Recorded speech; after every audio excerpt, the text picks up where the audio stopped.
Good evening, everyone. I am Saksham, the host for you today at the Voices of Growth. And today we have our guest. She's our first external guest coming up at English Learners. Her name is Armita, and she's continuing her PhD scholar right now. So, Armita, please take us through your journey with English, a small introduction about who you are, what you do, and of course, your journey with English as an influencer. Thank you, Saksham, for having me here. I'm so honored to be here in front of you all from English Learners. My name is Armita.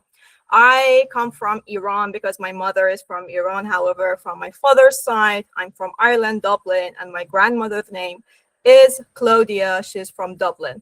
And also, I'm doing my PhD, as you have mentioned earlier.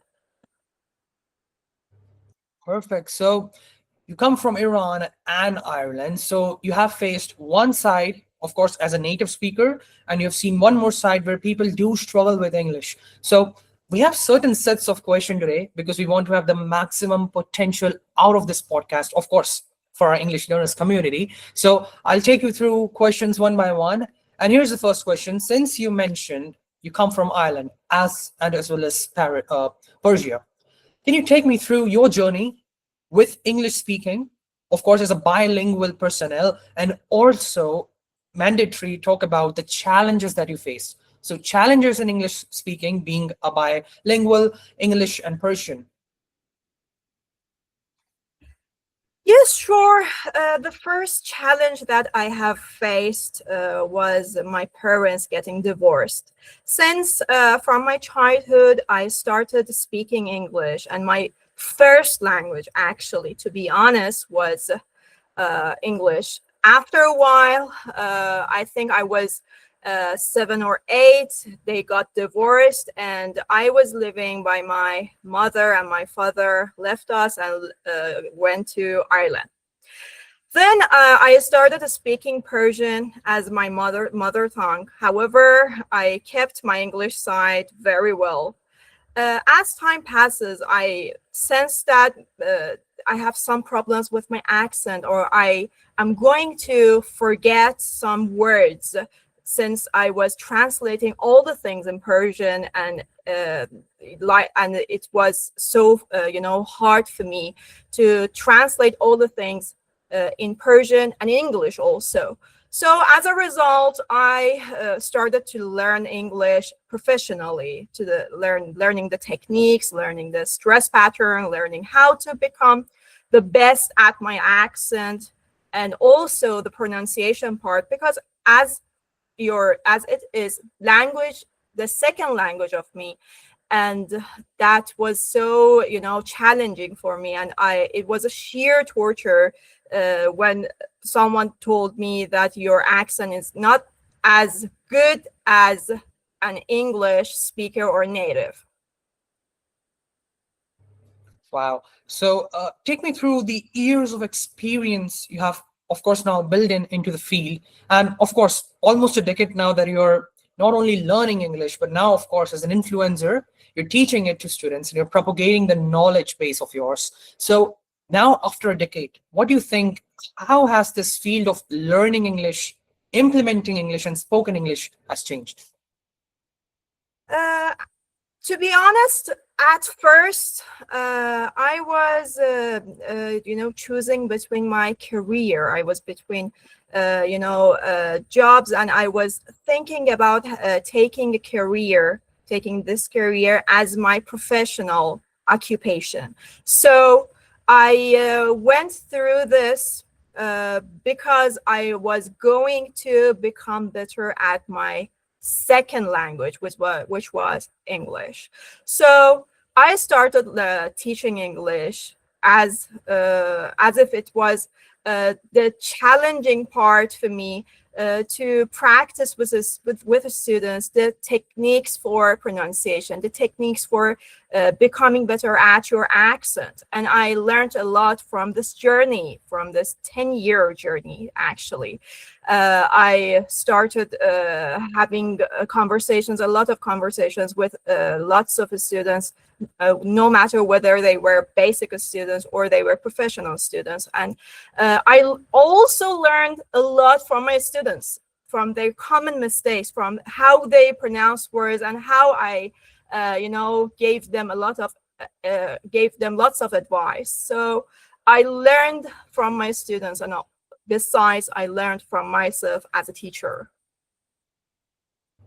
Amazing journey right there, Armita.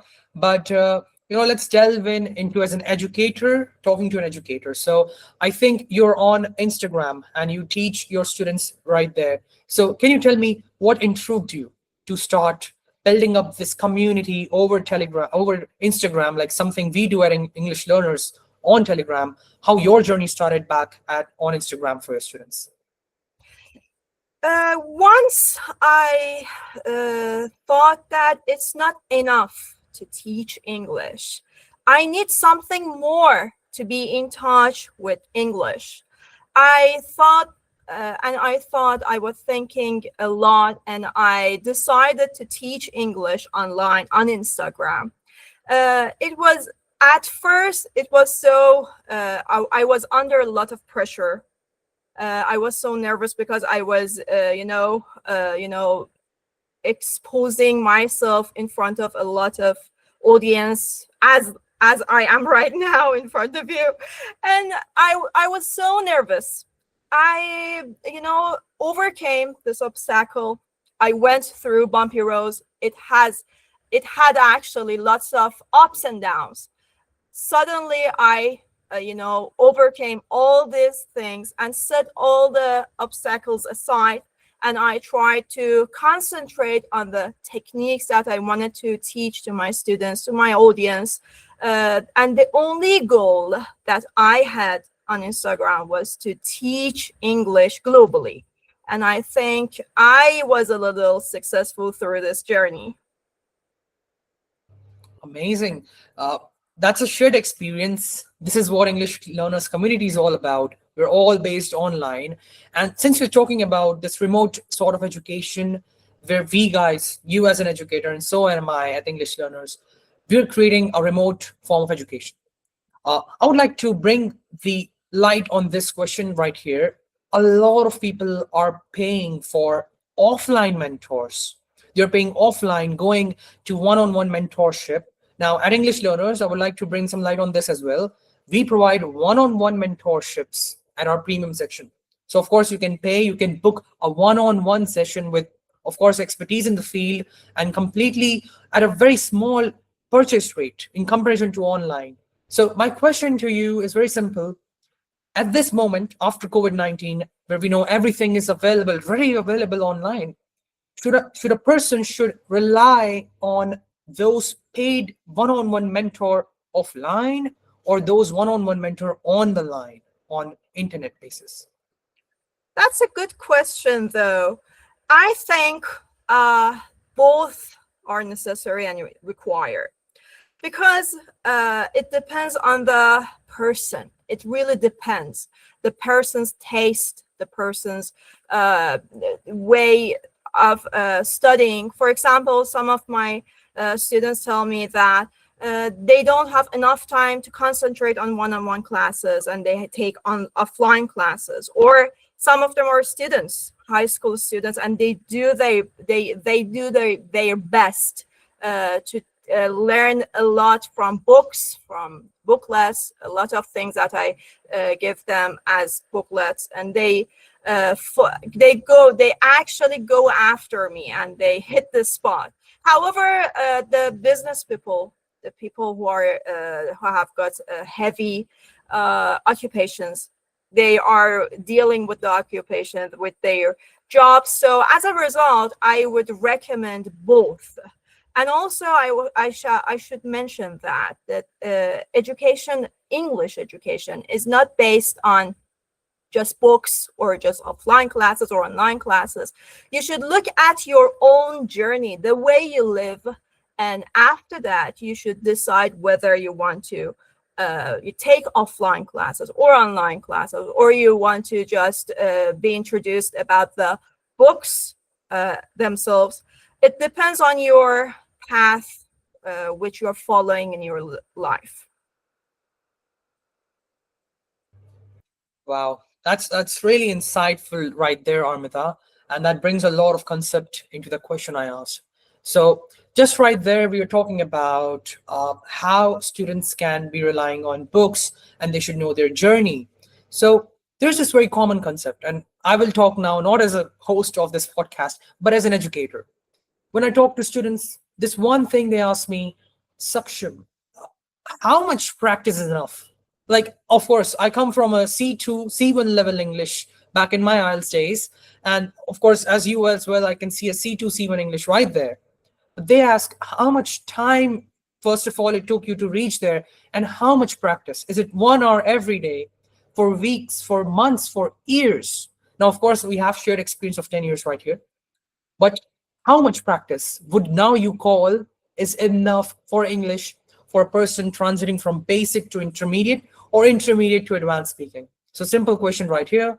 How much time is important? And what does enough practice look like?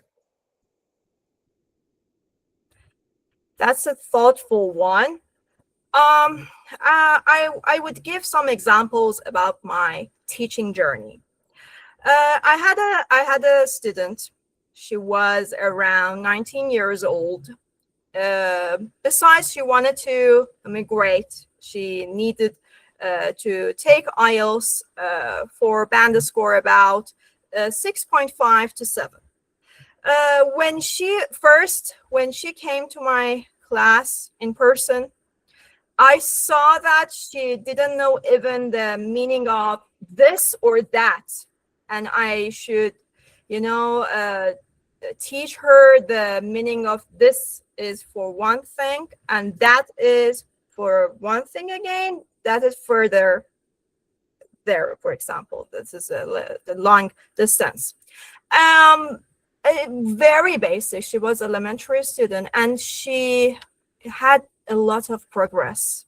She made progress in 6 months from elementary level to, I think, around B2 to C1 level in 6 months. What she did in her journey was she made a lot of efforts. She was learning all the things wholeheartedly. Also, she really, showed a lot of affection to English, to her English journey, English studying. On the other side, I had a student. She's a dentist, and she doesn't have enough time to study English, and she just joins her classes, so as to just be in touch with the English. And I think she's having a lot of classes with me for about a year, and she has a little progress from level A1 to B1, I think. So it depends. It really depends on the effort that each person make through this journey. Definitely. Wow. So rightly said down there that efforts will definitely make some changes, and of course positive ones. But Armita, just right there, I have another doubt while you were talking about the experiences you shared with your students, right? So some or the other way, you try to change their habits. So how to make English a habitual feature within me? So I should think in English, respond in English, because we both have one thing in common, and all of our listeners have one thing in common. We're all bilinguals. Some of them might be trilingual. So how to have this habit within me? I should think in English. I should respond in English. So would you like to take us over the habitual manner a human or a student at a very basic to have, of course? The first thing that comes to each person who is not a native speaker, because she's going to, or he's going to learn English as language to the second L2 or the second language, is their pronunciation and their accent. Because you are going to learn grammar through books, You're going to hit the books. You're going to learn the vocabulary again through some educational videos and so forth. The first thing that comes to my mind, or even your mind, is our accent, our pronunciation, the differences between our first language and the second language. For example, for some vowels in Farsi, as my atmosphere around me is Farsi and is Persian. They don't have some pronunciations in Farsi and Persian, and it's a convoluted journey. It's it's ordeal for them to pronounce some phonetic symbol. For example, I can give you an example with the word think. In my own language, when people are going to pronounce think, they say think. This is the first hack. I'm trying my best to, divide the pronunciation in Persian and English. And from basic level or advanced level, don't matter to me. I always, show them the way they make differences between first language and the second language. For example, I always tell my students that if you are going to say think, they say a word like T-I-N-K, which is spelled like this, and they don't get you, they don't understand you. So as a result, you have to pronounce it like the. It's your tongue is below the two front teeth. The. Or the pronunciation of father. They say father, like deep, the first letter of deep, father. It's not father, it's father. This is the difference between English accent or English pronunciation and for Persian accent. Even you, I don't know, my Indian is not my first language. I know you know the difference between Indian accent and pronunciation and English accent and pronunciation. So in order to lessen these little errors, we should mention each phonetic or each pronunciation hack to our students. For example, the difference between window and view. We pronounce view with a little vibration. It's like view. However, window, if it's going to be pronounced like window, is totally wrong. We should mention these little, points. Well, that's a very minute dissection of English, and something certainly I was expecting from an expertise and experience of yours in English. But again, I would like to bring a very common question here. And the way you were explaining about these little continuous mistakes that students make. Of course, as an educator and as education level, I've also faced people making such mistakes. And the first thing arising in their mind is, oh, what if I make this mistake at a greater level? So we're talking about the fear. So Armita, this segment of the podcast is going to hit because the biggest concept while you start your learning journey with English is the fear. And of course, non-native English speakers have this huge concept, or I would say this self-conscious of them, who try to repulse every time they try to speak English. Oh, what if I make a mistake in pronunciation? What if I make a mistake at vocabulary? What if I just can't say at all? And this brain fog hits them sometimes on the stage. So take us through this one question, and it's something I also want to know from you. How to overcome fear? I won't go into stage fear, spoken English fear, of fear as a whole. I totally get what you mean. I have lots of examples, about this question. I'm going to clear this up and show you an obvious answer and tell you I'm going to hit the spot here. About this question, the fear of speaking. For example, right now, suddenly, I forgot your question. However, you should know some techniques. For example, when I'm going to lose my word, I tell to myself, say some basic sentences, which gives you time to think. Not that much advanced sentences that you can't handle. Just some basic sentences. I'm going to answer this question by some examples which I have in mind. It really depends on its psychological part. Although I myself know some techniques, I sometimes make mistakes with my own techniques. It really depends on your type of character. For example, if you're introverted or extroverted, or it is exactly related to your the way you speak, even in your own native language. For example, when we have a conference at our university, we lose our words even in our own mother tongue. It happens. It's a natural incident.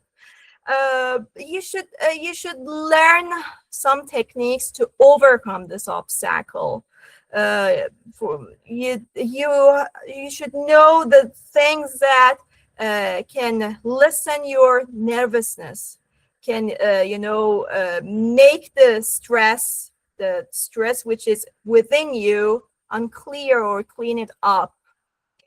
So in English, when I see my students don't have enough self-esteem or self-confidence while they are speaking, I tell them, you are here to make mistakes.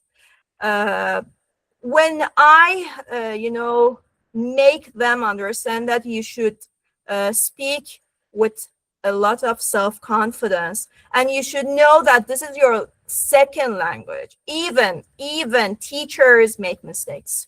And I never judge a teacher based on their own little errors while they are talking, because it happens even in our first language. As a result, I tell them that speak loudly.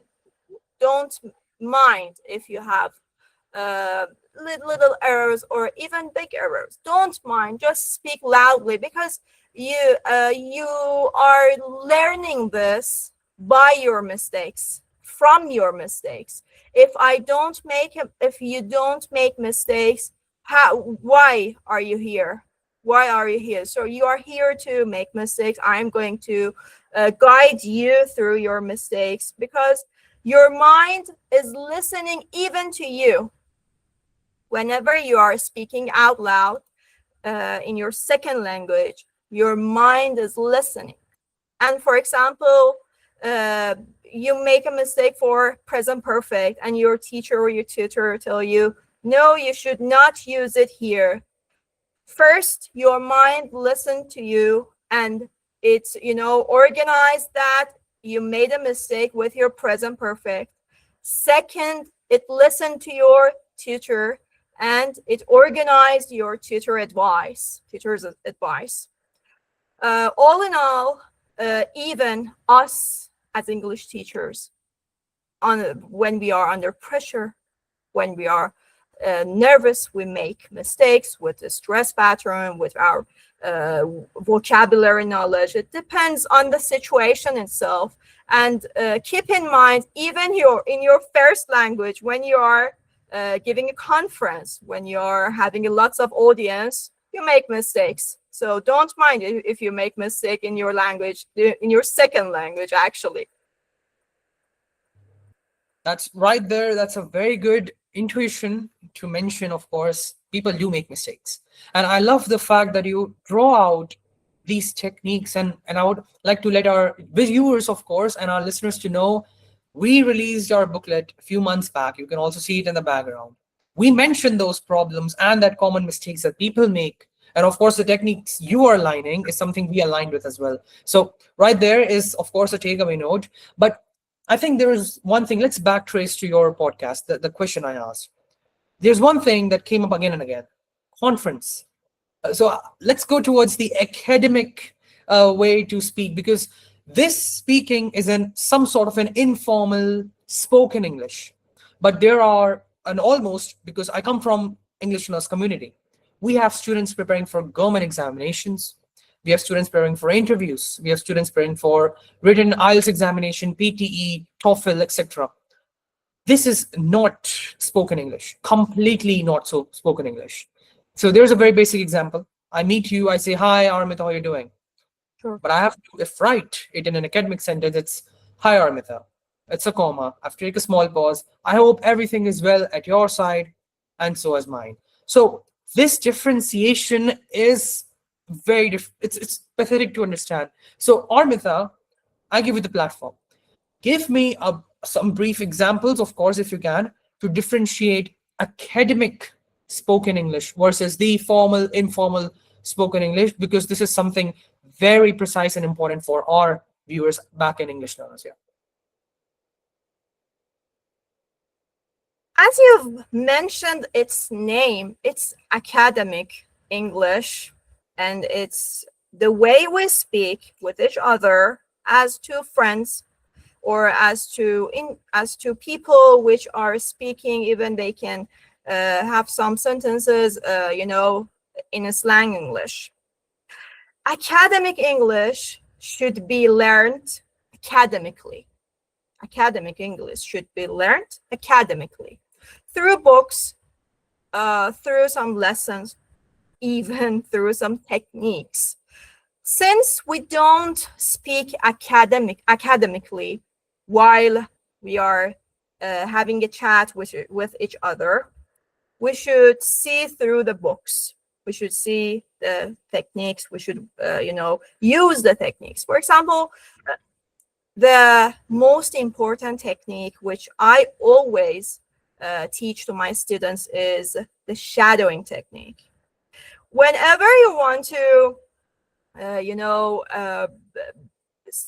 speak successfully with right pronunciation, with the right accent, with the right stress pattern, or even word stress, using some word stress, you need to practice it with a tutor, or you can practice through shadow technique, because academic English is something really different. As I think you've mentioned something about this differentiations between academic English and general English. And also we have some courses, even in your YouTube channel or your channel, or as English learners. And I, as an IELTS instructor or English teacher, I have two separate courses. One, academic English or IELTS. The second is general English. The people choose between these two, and even the homework is different. Whenever someone is going to learn academic English, they should put a lot of effort. You can't achieve it effortlessly. You can't achieve academic English. You can't be a master at academic English without practicing. Even as English teacher, I practice daily. I practice daily on my reading, on my speaking, on the things that I have learned so far. English is about memorizing the sentences, the words, the grammar, and is about having a repetitive, scheduled plan, or organization. You have to be organized for your academic English. You can't achieve this goal effortlessly.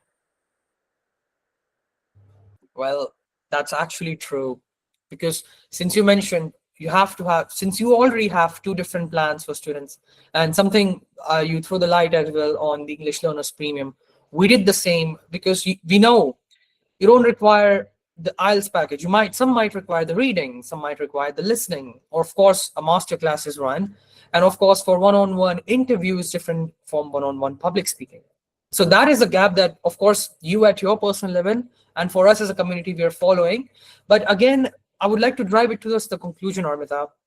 We as educators can't always be there for our communities. You're a PhD scholar. I myself, I'm a computer science student. Across all the board at English Learners, everyone is some or the other way engaged. So there comes this concept that if the educator is not there every day, how should I self-study? So even I would love to know some parts from you. How can we promote students to study in our absence? Because you're a great teacher, you're a great orator, you're great at engagement. And so I would consider for a lot of educator back at English Learners. Students just get this attachment that if this educator is not available, that's a off for me for the entire day. Let's correct this notion. You study as well, even if the educator is not there. So my question here to you is how to, first of all, develop the self-dependency, the self-education pattern within yourself. Let's say even if your educator is absent or he's not there. When you ask this question, the first word that comes to my mind is organization. To be organized. You can't do anything without being organized, even the subject that you have mentioned earlier. First of all, you should, consider your daily routines. You should know what you are going to do on a daily basis. First of all, you should have a prepared plan from your educator or your tutor, written by your tutor or teacher. Even if she is absent, you're going to follow that pattern and platform or organized plan, pre-organized plan. I always give my students, the ones who are studious, an organized piece of paper which is written in detail practice for them. For example, on Saturday, go and watch a 10-minute video, English video with English subtitle. After that, try to record your voice and speak for 2 minutes. After that, play your voice and listen wholeheartedly. Look for grammar errors or vocabulary error, or make them even better. Try not to have a repetitive word. We have the rule for this, not to repeat more than 3 times. I give them some advice and they follow it. So to record their voice for speaking and talk for 2 minutes nonstop. After that, for listening to a podcast. For example, I guide them through TED Talks daily. They can listen to the scientists, because since scientists, when they are speaking, they speak so fast, and you have to get yourself through this fast speaking. And to sum it up, I give all of my students a prepared plan, which I make them through this English journey without with my absence. So they can follow it up. I know that you, in your channel, you have prepared podcasts or on your YouTube channel, and they can listen to it. And, for example, take IELTS as an example. In IELTS listening, we don't have just English accent. We have lots of accents, Indian accent, or and lots of from lots of countries. So they have to get to know these accents so that they can understand it better and better. To sum it up, they should have a prepared plan, or they should they should have an organized program or plan for themselves, and they can they themselves can write it down. Well, Armita, hands off. You're amazing at explaining, because these are very small details that even I'm not saying like this, but as an educator, I also miss. So organization and management for a person is really important, and I'll take that point for myself personally as well. And sadly, we are driving this towards the conclusion. And again, Armita, not everyone is well prepared with everything we have discussed here at podcast. So give me those three and the final takeaway points that I should have as a listener, and of course of all our community based at English learners. Three takeaway points that you would like to provide to them for as a whole TLDR of this conversation. Thank you so much, Saksham. The first one would be to strengthen your self-esteem and self-confidence. You don't have to speak without mistakes. You have to speak with self-confidence so that your listener would enjoy you talking. The first would be, if English is definitely your second language, so to get better at pronunciation, at your accent, to be near a native-like accent, please practice the shadow technique. Watch podcasts and try to practice the shadow technique. Number 3 would be have a daily plan. English is something that you have to repeat it on a daily basis. You have to get in touch and be in touch with English daily, on a daily basis. If you don't have an organized plan, if you don't be in touch with English religiously, you would lose touch with it. And the last one would be, don't forget to follow your teacher or tutor, someone who force you through this challenge and journey. I believe this journey is so interesting. Don't be afraid of knowing English, because when you know English, you boost your self-confidence.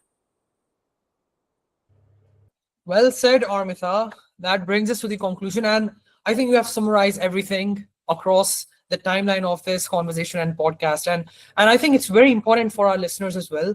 And I've taken my notes, of course, but as all the journeys we have been through, not the English journey, but this journey has to come to an end. So thank you so much, Armita. Just before we end this conversation, please let our viewers based at English Learners and our listeners know, where can we find you? Do you have a handle? Of course, you can let us know right now.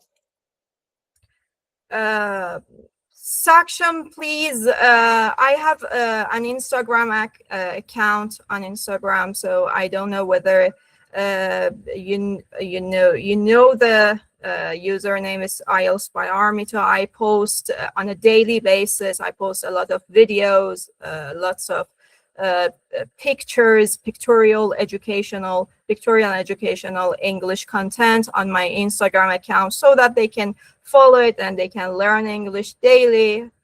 They can take time for some minutes, and I believe they would learn English through this daily journey, even if they don't have enough time learning this wholeheartedly.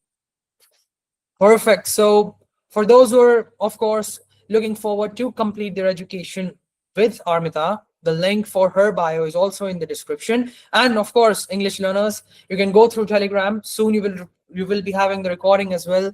And for everyone listening, now we will also introduce certain more premium subscription plans. Of course, looking forward to this convincement and others. We have to encourage all our viewers.